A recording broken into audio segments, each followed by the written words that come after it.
আমি এই যে এখানে দেখতে পাচ্ছেন এগুলোকে বেশ সুন্দর লাগছে আমার, কারণ ছোটোবেলায় যখন আমার মামার সাথে ঘুরে বেড়াতাম তখন অনেক কিছু জানতে পারতাম। তো এইটার একটা হাউ ডু দে পলিনেট, কিংবা হাউ ডু দে পলিনেট তো বলবো না, মানে কী করে তাদের বংশবৃদ্ধি করে, এটা নিয়ে একটা আমাকে মামা দেখিয়েছিল। So I'll show you something very interesting. যে আমি যদি এখানে আসি, এটার মধ্যে আপনি যদি এটাকে উল্টে দেখেন, উল্টে দেখার ফলে ইউ উইল ফাইন্ড সাম, দেখুন পোরের মতন আছে, এই যে পোর, এই যে এরকম ছোটো ছোটো ছোটো বাবলসের মতন আছে।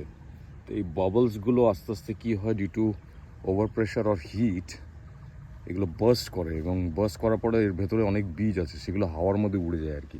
আর যেহেতু এটা হাওয়ার সিজন,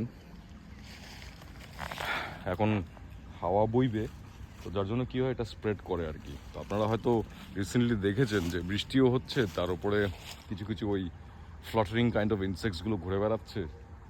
তো all because of this one, এটা আলাদাই গ্রোথ টাইপের হচ্ছে আর কি। এটা যাওয়ার পরে প্রচণ্ড গরম পড়বে, যেটার একটা সাইন্টিফিক কারণ আছে।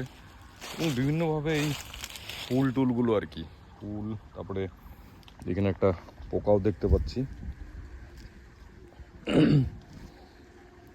এই ফুল, এগুলো পরিবেশ আমাদের মাঝে আর কি সেজে গুজে উঠবে। আমার মাথার উপরে গাছপালা। তো আজকে আর তেমন কিছু বিশেষ কিছু নেই, এই লাল পাতা দিয়ে আপনাদেরকে হোলি উইশ করছি। আমার নিচেরটা পুরো গোল্ডেন হয়ে আছে, তার মাঝখানে সবুজ, আর তার মাঝখানে আকাশ, মেঘলা আকাশ, মনে হয় বৃষ্টি পড়বে।